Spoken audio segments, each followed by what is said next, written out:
നബി തങ്ങൾ പറഞ്ഞത് റബ്ബനാ ഹബ് ലനാ മിൻ അസ്വാജിനാ വദുരിയാതിനാ ഖുർറത അയ്യുനിൻ വജഅൽനാ ലിൽമുത്തഖീന ഇമാമാ. ഈ ദുആ പഠിച്ചു വെക്കണം. ആണുങ്ങളും പെണ്ണുങ്ങളും, കല്യാണം കഴിഞ്ഞവരും കഴിക്കാത്തവരും എല്ലാവരും പഠിച്ചു വെക്കേണ്ട ഒരു ദുആയാണ്. ഈ ദുആ എല്ലാവരും ചെയ്യണേ. ഈ ദുആ ചെയ്യുന്നവന് സ്വർഗ്ഗത്തിലൊരു കൊട്ടാരമുണ്ടെന്നാണ്. റബ്ബനാ ഹബ് ലനാ മിൻ അസ്വാജിനാ. എന്താണ് ദുആയ്ക്കകത്ത് പറയുന്നതെന്നറിയോ? അല്ലാഹുവേ, എന്റെ ഭാര്യ നീ സ്വാലിഹത്താക്കണേ അല്ലാഹ്.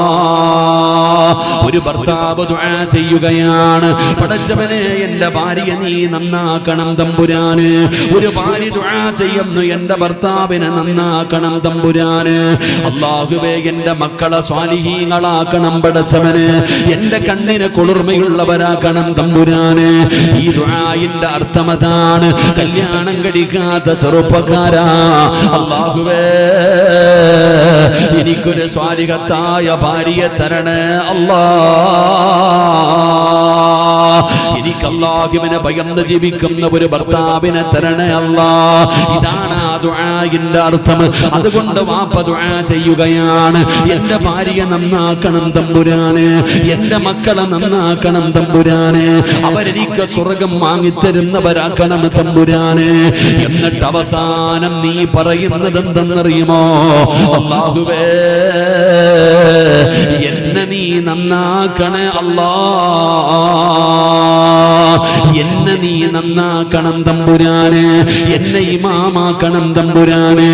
പള്ളിയിലെ ഇമാമല്ല, മഹല്ലിലെ ഇമാമല്ല, പിന്നെ എന്നെ ആരാണ്, എന്നെ എങ്ങനെയാണ് ഇമാമാക്കേണ്ടത്? ലിൽ മുത്തഖീന ഇമാമാ.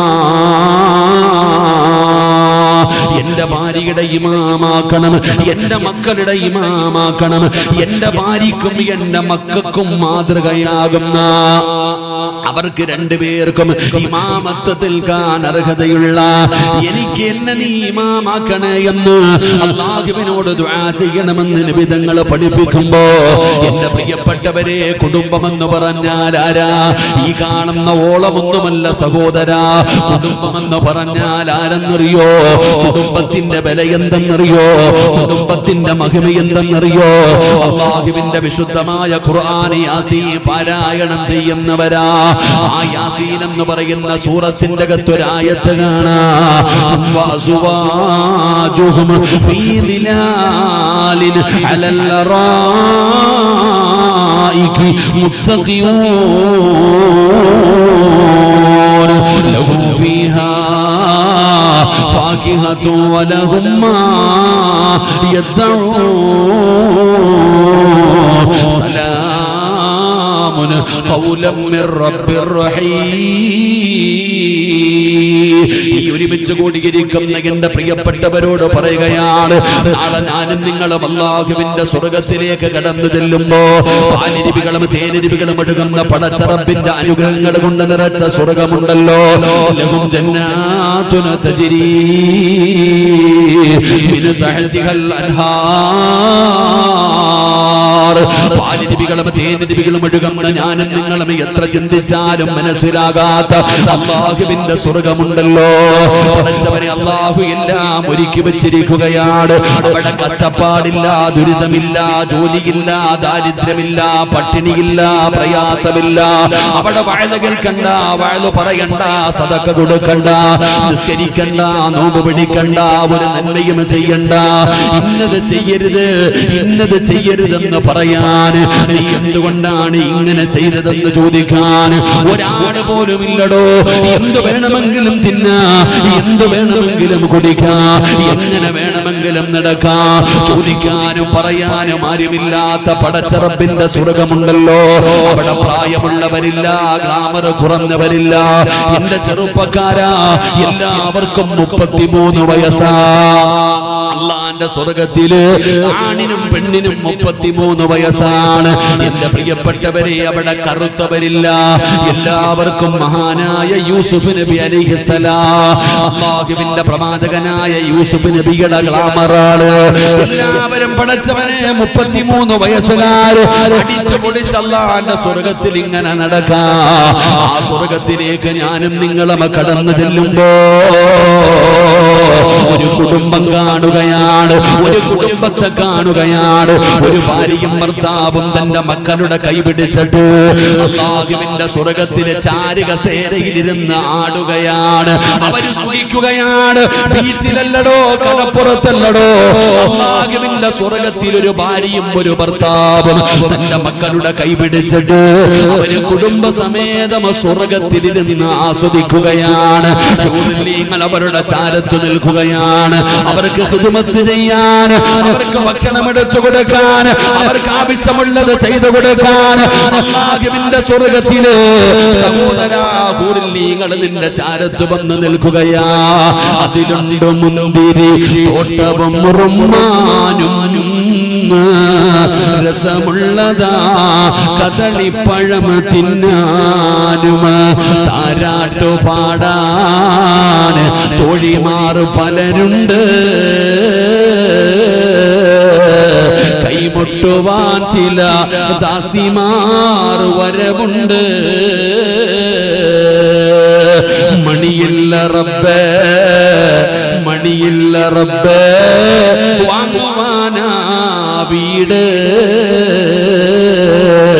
കൊതിയുണ്ട് വല്ലാതെപ്പോഴും അതിനോട്. അതിലേക്കു നീ ഒരു പാസുതാമന്നാനേ, അതു നിന്റെ പക്കൽ മാത്രമാഹന്നാനേ.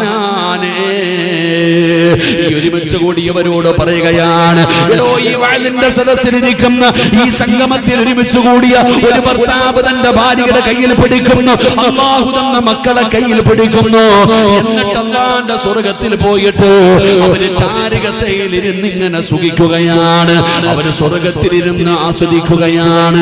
ആ സമയത്തതാ സ്വർഗത്തിലേക്ക് കടന്നു വരുന്ന മലക്കുകൾ അവരോട് പറയുന്നു, അസ്സലാമു അലൈക്കും. അസ്സലാമലൈക്കുന്ന കാലം വരെ ഒരു പാപം ചെയ്യാത്ത അല്ലാഹുവിന്റെ മലക്കുകളുണ്ടല്ലോ, നിന്നെയും നിന്റെ ഭർത്താവിനെയും നിന്റെ മക്കളെയും കാണുമ്പോ അവര് പറയുന്നു, അസ്സലാമു അലൈക്കും. സ്വർഗത്തിലെ മലക്കുകൾ പോലും നിന്നോട് സലാം പറയുകയാ. അതാ സ്വർഗത്തിൽ കടന്നു വരുന്നവര് മുഴുവനും, സ്വർഗത്തിൽ കടന്നു വരുന്നവര് മുഴുവനും നിന്നെ കാണുമ്പോ സലാം പറയുകയാണ്.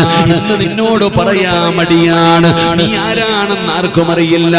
എന്നാൽ ഇവിടെ ഇരിക്കുന്ന ഒരു കുടുംബത്തെ കാണുമ്പോ സ്വർഗത്തിലെ മലക്കുകൾ സലാം പറയുകയാ, സ്വർഗവാസികൾ സലാം പറയുകയാ.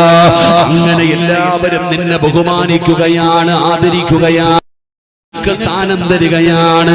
ആ സമയത്ത് ഈ ഒരുമിച്ച് കൂടിയ പെണ്ണുങ്ങൾ ചോദിക്കുകയാ, ആമിന, എങ്ങനെ അല്ലാഹു നിനക്ക് ഇങ്ങനെ ഒരു പ്രതിഫലം തന്നത്? ഏ സഹോദരാ, നിന്റെ കുടുംബക്കാരൻ അവന്റെ ഭാര്യയും മക്കളുമായി നാളെ പടച്ച റബ്ബിന്റെ സ്വർഗത്തിലിരുന്നിട്ട് ആസ്വദിക്കുന്നത് കാണുമ്പോ നീ തന്നെ ചോദിക്കും, അബൂബക്കർ എങ്ങനാടാ, എങ്ങനാ നിങ്ങൾക്ക് ഈ പ്രതിഫലം കിട്ടിയത്? നിങ്ങൾ ദുനിയാവിലും ഒരുമിച്ചാണ്, നിങ്ങൾ സ്വർഗത്തിലും ഒരുമിച്ചാണ്.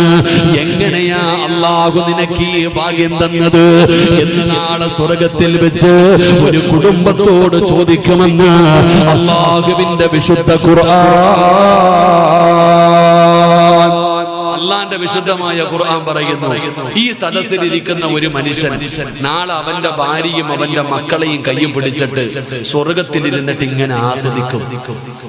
ഊഞ്ഞാലിനകത്തിരുന്നിട്ട് ഇങ്ങനെ ആസ്വദിക്കും. ചുറ്റുഭാഗത്ത് ഖിദ്മത്ത് ചെയ്യാൻ പെണ്ണുങ്ങൾ ഉണ്ടാകും, ചുറ്റുഭാഗത്ത് ഖിദ്മത്ത് ചെയ്യാൻ പെണ്ണുങ്ങൾ ഉണ്ടാകും.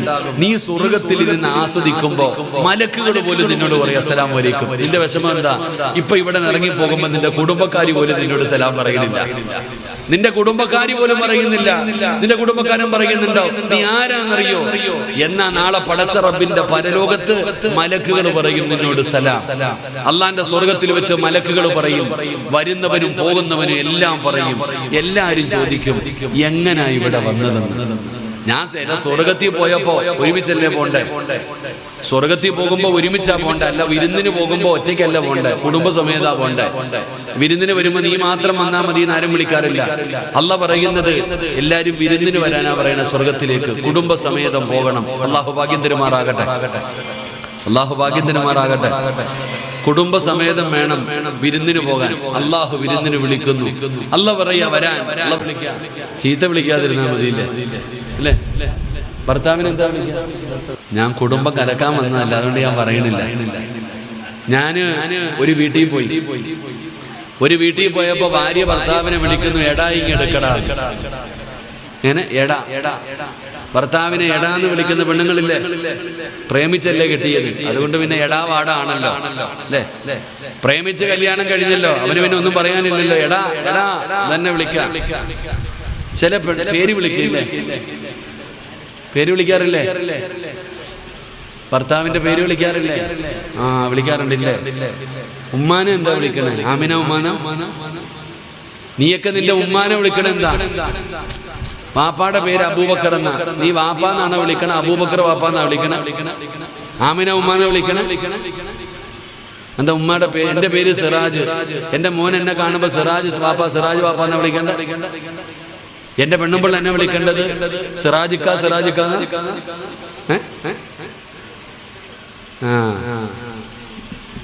അല്ല കൊടുത്ത ചില സ്ഥാനം ഉണ്ട് കേട്ടാ, അത് മറന്നു പോകരുത്. അള്ളാഹു കാത്തിരശികുമാറാകട്ടെ. ഭർത്താവിന്റെ പേര് വിളിക്കാൻ ഞാൻ ഹറാമാണെന്നൊന്നും പറയുന്നില്ല, പക്ഷെ അത് ബഹുമാനത്തിനൊരു പള്ളിയിലെ ഹത്തീബ് ആരാപ്പെടുത്ത ഹത്തീബ് ഉസ്താദ് അലി ഉസ്താദ്, ഇമാമ് ഉസ്താദിനെ ഇമാമെ ഉസ്താദ് എന്ന് വിളിക്കണോ? അലി ഉസ്താദ്, അലി ഇമാമെ അലി ഇമാമ എന്ന് വിളിക്കുക. ഇവിടെ അള്ള കൊടുത്ത ചില സ്ഥാനമുണ്ട്. വാപ്പ, ഉമ്മ, വയസ്സിന് മൂത്തവര്, ഒരു നിന്റെ കുടുംബത്തിലെ ഏറ്റവും കാരണവനെ കാണുമ്പോ പേരാ വിളിക്കണേ. അത് അള്ള കൊടുത്ത ചില സ്ഥാനമുണ്ട്, അത് കൊടുക്കണം. ഭർത്താക്കന്മാരുടെ പേര് അതൊക്കെ പറയാതിരിക്കാൻ നല്ലത്. പണ്ടാരും ലൈവ് ഉള്ളതുകൊണ്ട് ഞാൻ ഒന്നും പറയണില്ല, കാരണം ഇതുങ്ങളെ ഒന്നും പറയാൻ പറ്റത്തില്ലടോ. ഞാൻ പണ്ട് 8-9 കൊല്ലമായി പെണ്ണുങ്ങളെ തല്ലാൻ പറ്റുന്ന 5 സമയമുണ്ടെന്ന് പ്രസംഗിച്ചതാ. ഇപ്പൊ 29 കേസുണ്ട് എനിക്ക്. അള്ളാഹു കാത്തിരശികുമാറാകട്ടെ. ഇതാവസ്ഥ, നിങ്ങളൊന്നും പറയാൻ പറ്റില്ല. പറഞ്ഞു കഴിഞ്ഞാൽ ആകെ പ്രശ്നമാണ്. കേസ് ഏത് വഴിയില്ല ഇല്ലേ? അള്ളാഹു നമ്മളെ കാത്തിരശികുമാറാകട്ടെ. ഭർത്താവിന്റെ പേര് വിളിക്കണ പെണ്ണുങ്ങളുണ്ട്. അത് പുതിയ ട്രെൻഡായി ഇപ്പൊ. അങ്ങനെ ഇപ്പൊ അതൊക്കെ തന്നെ പുതിയ ട്രെൻഡുകളാണല്ലോ പലതും അല്ലേ? കല്യാണം കഴിഞ്ഞാൽ പേര് മാറ്റിയില്ലേ നിങ്ങള് അല്ലേ? ഇപ്പൊ പുതിയ ട്രെൻഡ് അനുസരിച്ച് കല്യാണം കഴിഞ്ഞാൽ പേര് മാറും. എന്റെ ഭാര്യയുടെ പേര് സുമയ്യ എന്നാ, കല്യാണം കഴിഞ്ഞാൽ പിന്നെ പേര് മാറും സുമയ്യ സിറാജ്. വെറൈറ്റി അല്ലേ? എല്ലാരും വെറൈറ്റിയാ. കല്യാണം കഴിച്ചു കഴിഞ്ഞപ്പോ നിന്റെയൊക്കെ തല തിരിഞ്ഞു പോയി, പേര് മാറിപ്പോയി. ഇവിടെ നിങ്ങൾക്കറിയോ, ഒരാളുടെ പേരിന്റെ കൂടെ ഒരാളുടെ പേര് ചേർക്കാൻ അനുവാദമുള്ളൂ. ഒരാളുടെ പേരിന്റെ കൂടെ ഒറ്റ പേരെ ചേർക്കാൻ അനുവാദമുള്ളൂ. ആരുടെ പേരാ?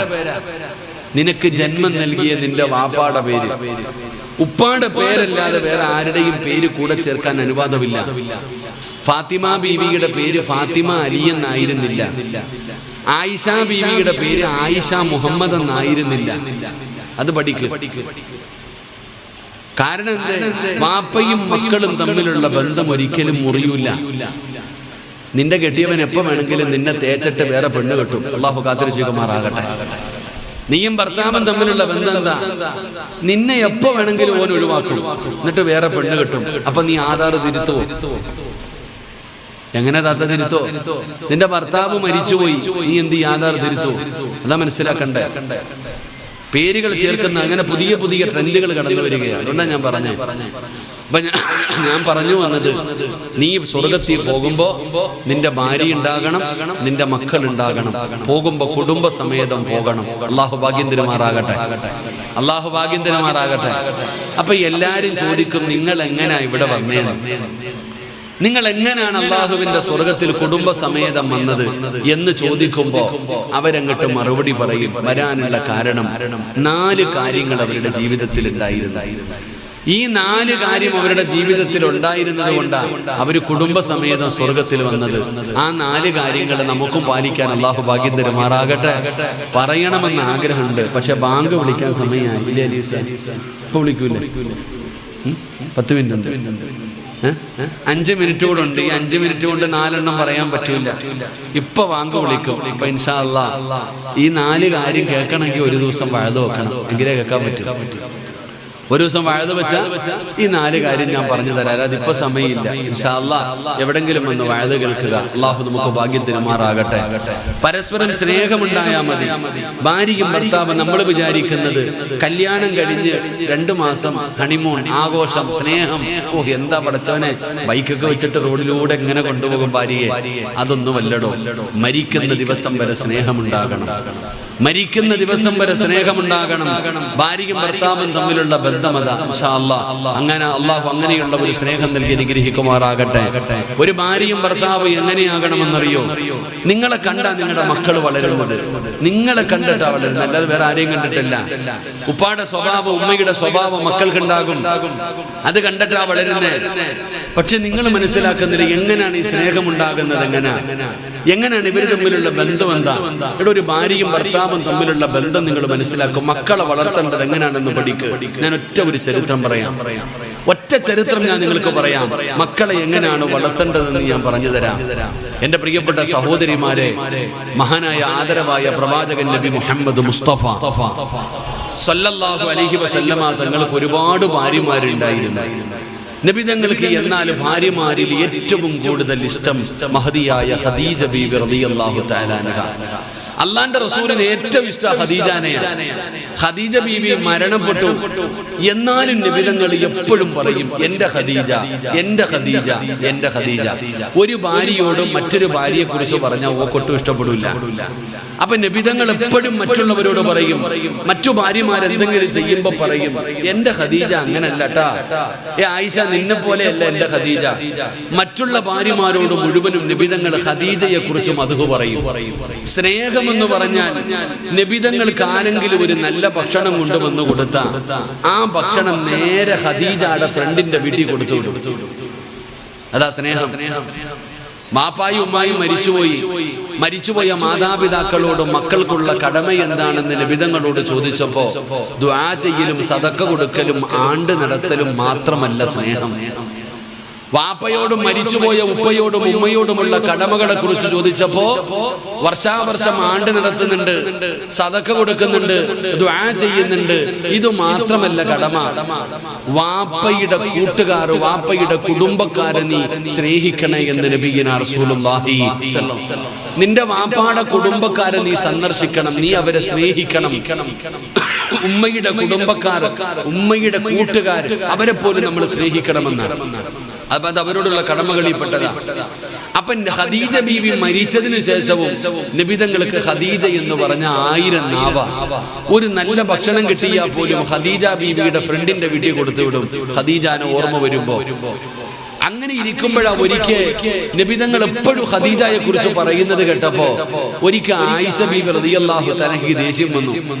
നബി തങ്ങളോട് ചോദിച്ചു, ഈ കിളവിയല്ലാതെ വേറെ ഭാര്യയൊന്നുമില്ലേ? ഈ കിളവിയോടല്ലാതെ, കാരണം ഖദീജ ബീവിക്ക് പ്രായമായി, ചോദിക്കുന്നു വേറെ ഭാര്യയൊന്നുമില്ല, ഓളോട് മാത്രം ഇത്ര സ്നേഹം തേന്ന്. തന്റെ ഭാര്യയെ കിളവി എന്ന് വിളിച്ചപ്പോൾ നബി തങ്ങളുടെ കണ്ണ് നിറഞ്ഞടോ. നബി തങ്ങൾ കരഞ്ഞു. ആയിഷ ബീവി അത് വിളിച്ചപ്പോൾ നബി തങ്ങൾ കരഞ്ഞു.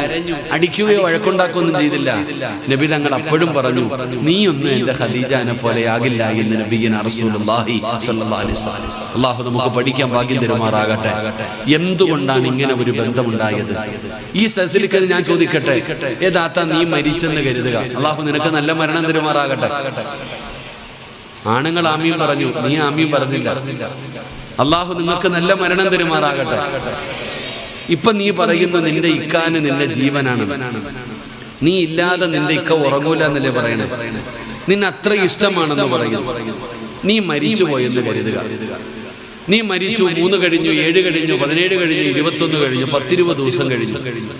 അപ്പോഴാണ് നിന്റെ ഭർത്താവിന്റെ അടുക്ക ഒരു ചങ്ങാതി വന്നിട്ട് പറഞ്ഞു, അളിയാ പോയതൊക്കെ പോയി, അത് അള്ളാഹുടെ തീരുമാനം, അവള് മരിച്ചുപോയി, അള്ളാഹ് സ്വർഗം കൊടുക്കട്ടെ. പക്ഷെ നീ ഇങ്ങനെ നടന്നാ മതിയോ? ഒരു കല്യാണം കഴിക്കണ്ടേ? നീ മരിച്ച 40 പോലും ആയില്ല, അപ്പോഴ ഒരാൾ നിന്റെ ഭർത്താവിനോട് ചോദിക്കുന്നു നിനക്കൊരു കല്യാണം കഴിക്കണ്ടേ, ഒരു ആലോചിക്കട്ടെ. നിന്റെ ഇക്ക പറയണ മറുപടി എന്താ? നീ പറ. നിന്റെ ഭർത്താവ് പറയണ മറുപടി എന്താ? അധികം പേരും പറയുന്ന മറുപടി 40 കഴിയട്ടെ അളിയാ, ഇല്ലെങ്കിൽ നാട്ടുകാരെന്തെങ്കിലും പറയും. 40 കഴിയട്ടെ, അതിനു മുമ്പ് കിട്ടിയ നാട്ടുകാരെന്തെങ്കിലും പറഞ്ഞാലോ. ഒരു 40 ദിവസം ക്ഷമിക്കാനാ പറയുന്നത്. അതിനുള്ള മനസ്സ് പോലും പലർക്കും ഇല്ല. അല്ലാഹു ഈമാൻ നൽകുമാറാകട്ടെ. ഇനി നേരെ നിങ്ങൾ ചിന്തിക്ക്, നീ മരിച്ചുപോയി, നിന്റെ ഭാര്യ 4 മാസവും 10 ദിവസവും ഇരിക്കണം. ഇരിക്കോ? അതൊക്കെ പണ്ടായിരുന്നടാ, ഇപ്പൊ യുദ്ധമൊന്നും ഇല്ല. അതൊക്കെ പ്രായമുള്ളവർക്ക്, ചെറുപ്പക്കാർക്ക് യുദ്ധമുണ്ടോ? ഇവിടെ 4 മാസവും 10 ദിവസം 40 വരെ തട്ടിയും മുട്ടിയിരിക്കും. പിന്നെ ഹാളിലോട്ട് ഇറങ്ങും, പിന്നെ പുറത്തോട്ട് ഇറങ്ങും. പിന്നെ എന്തിന്ത്? എനിക്ക് ഉദാഹരണം പറയുന്നത്, ഇന്നത്തെ കാലഘട്ടം അങ്ങനെ ആയിപ്പോയി. ഒരു സഹോദരി ഒരിക്കൽ വാട്സപ്പിൽ ഉസ്താദ് മെസ്സേജ് ഇട്ടു, ഉസ്താദിനോട് ഒരു സംശയം ചോദിക്കണം.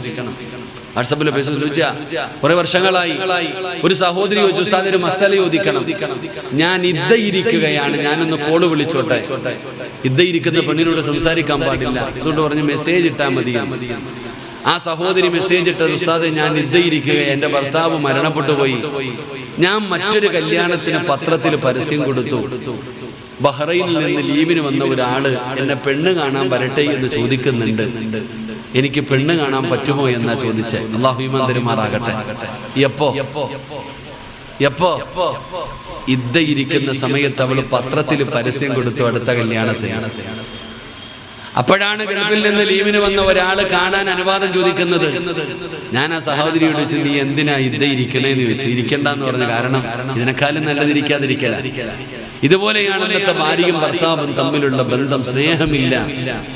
മക്കള് നോക്കുമ്പോ വാപ്പായും ഉമ്മായും കീരിയും പാമ്പിനെ പോലെ തല്ലുന്നു, ചീത്ത വിളിക്കുന്നു. ഇത് കണ്ടിട്ടാ മക്കള് വളരുന്നേ. വാപ്പയ്ക്ക് മക്കളോട് സംസാരിക്കാൻ സമയമില്ല, ഉമ്മ കടിച്ചു കീറുകയാ മക്കളോട്. ഭർത്താവിനോടുള്ള ദേഷ്യം തീർക്കുന്നത് മക്കളോടാ, അമ്മായിയമ്മയോടുള്ള ദേഷ്യം തീർക്കുന്നത് മക്കളോടാ. ഇത് കണ്ട് ആ ഒരു പീഡനത്തിലാ മക്കള് വളരുന്നത്. എന്നാ മക്കളെ വളർത്തേണ്ടത് എങ്ങനെയാണെന്ന് ഞാൻ പറഞ്ഞു തരാം. നീ എങ്ങനെയായിരിക്കണം, ഒരു ഭാര്യയും ഭർത്താവും എങ്ങനെയായിരിക്കണമെന്ന് ഒറ്റ ഒരു ചരിത്രം പറഞ്ഞ് നമുക്ക് ദുആ ചെയ്ത് പിരിയാം. അല്ലാഹു നമ്മുടെ ഈ മജ്ലിസ് കബൂലാക്കുമാറാകട്ടെ, അല്ലാഹു സ്വീകരിക്കുമാറാകട്ടെ.